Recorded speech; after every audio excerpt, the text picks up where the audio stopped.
Parliament వర్షాకాల సమావేశాల్లో వాయిదాల పర్వం కొనసాగుతోంది. విపక్షాల ఆందోళనలతో ఉభయ సభలు సోమవారానికి వాయిదా పడ్డాయి. నిరసనల మధ్య జనన మరణాల రిజిస్ట్రేషన్ బిల్లుకు లోక్సభ ఆమోదం తెలిపింది. बीएससी मीटिंग में भी ये विषय को आप समर्थन भी दिया था, लेकिन आपका सहयोग के बिना ఉదయం ప్రారంభమైన 2 నిమిషాలకే లోక్సభ 12 గంటల వరకు వాయిదా పడింది. విద్యార్థులపై లాఠీచార్జ్, పిల్లెట్స్ ఉపయోగించడాన్ని నిరసిస్తూ విపక్షాలు నినాదాలు చేశాయి. కేంద్ర హోంమంత్రి అమిత్ షా సభకు వచ్చి సమాధానం చెప్పాలని ఇండియా కూటమి ఎంపీలు డిమాండ్ చేశారు. అయోధ్య రామ మందిరంలో విరాళాల చోరీపై సమాజ్వాదీ పార్టీ ఎంపీలు నినాదాలు చేశారు.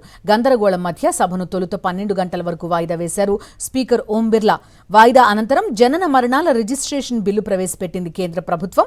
విపక్షాల ఆందోళనల మధ్య ఎలాంటి చర్చ లేకుండానే ఈ బిల్లుకు లోక్సభ ఆమోదముద్ర వేసింది. కీలకమైన బిల్లుపై చర్చకు సహకరించని విపక్షాల తీరుపై అసంతృప్తి వ్యక్తం చేశారు పార్లమెంటరీ వ్యవహారాల శాఖ మంత్రి Kiran Rijiju. Registration of birth and death amendment bill pay आज यहां पारित किया गया है लोकसभा के सदन में, लेकिन विपक्ष के साथियों ने किसी ने भी इस बिल के चर्चा में भाग नहीं लिया. ये दुर्भाग्यपूर्ण है. हम चाहते हैं सब बोले, भविष्य में आप लोग ऐसा मत कीजिए.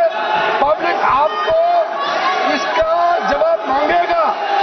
पार्लियामेंट में भेजा है बात बोलने के लिए, हंगामा करने के लिए नहीं, लेकिन आप हिस्सा नहीं लेते हैं बिल में. फिर आप बाहर में न्यूज में जाकर के कहते हैं कि सरकार चर्चा नहीं कराते, बिना चर्चा के बिल पारित करते हैं.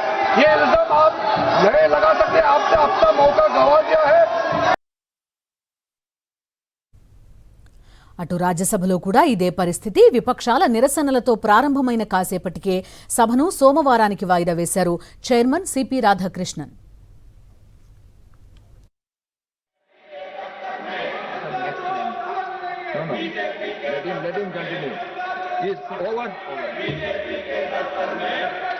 The House stands adjourned to meet at 11 a.m. on Monday, 3rd August 2026.